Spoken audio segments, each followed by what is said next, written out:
and it makes it really frustrating with working, because I now work as an automotive service writer. Was a mechanic, but I stopped doing that because my body could not take the run in the shop anymore. But I was working full-time as a mechanic since I was 16, so it was really hard to let go of that. Well, now I'm to the point where I can barely handle my job working in an office because of all the information that comes across. I get confused easily, and I have a temper. And with those two things, it's really not conducive to productivity.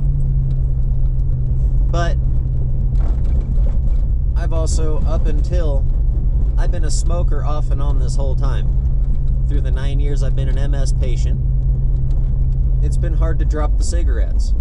But I'm finally, with my self-quarantine through this current corona epidemic that's going on. I don't want to get blocked on YouTube. I've already dropped an F-bomb, but with that going on, I've been self-quarantined for my own safety. I'll be getting back into the world after my infusion of Ocrevus coming up next month.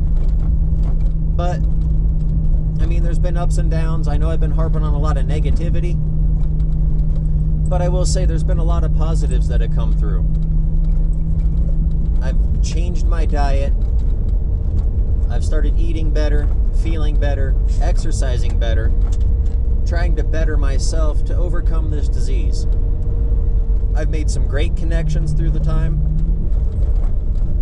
And the biggest thing is, I know life is always changing, but with MS, life changes rapidly and in way different forms than you could ever imagine it would be changing.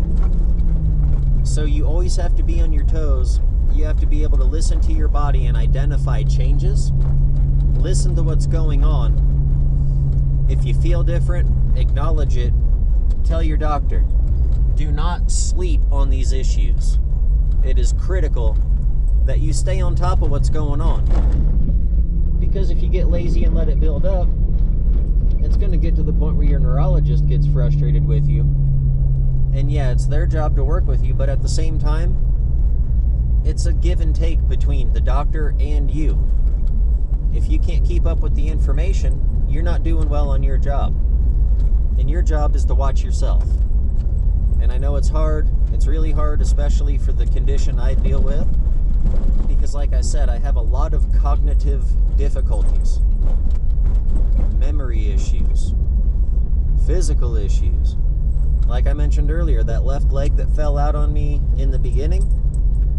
Well, refer back to my first video on my channel. Left leg, still to this day, is a problem for me, even with exercise, diet, and all that, and being healthy.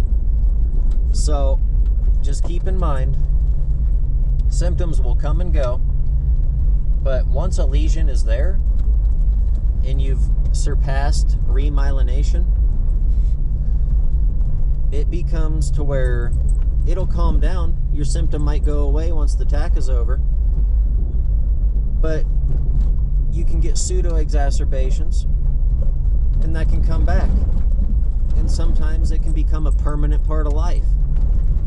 That damage does not always become reversed. And that is yet another frustrating thing in life that you'll just come to deal with. But over time, you will get used to it. Well, not used to it, but you'll become familiar with it and be able to identify the patterns. You learn to listen to your body. If you start feeling fatigued, don't push through it. Just cop a squat, take a break, chill out. You'll be thankful you just took the break, believe me. I'm just trying to lend some knowledge to newly diagnosed. And if you think you might be having some of these symptoms, please reach out to your primary care physician, get a referral to a neurologist, get to the ER, report what's going on, whatever the case may be. If you're having some weird things like foot drop, that's another one I had in the beginning that I did not acknowledge, but just thought, that's weird, right? But at any point, you have to pay attention to what's happening with your body. That's all. I can't stress that enough, guys. If you can't acknowledge what's happening with your body,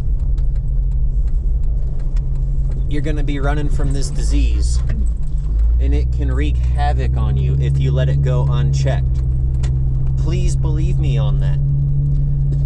If you let it ride, you may be letting yourself have more damage than necessary.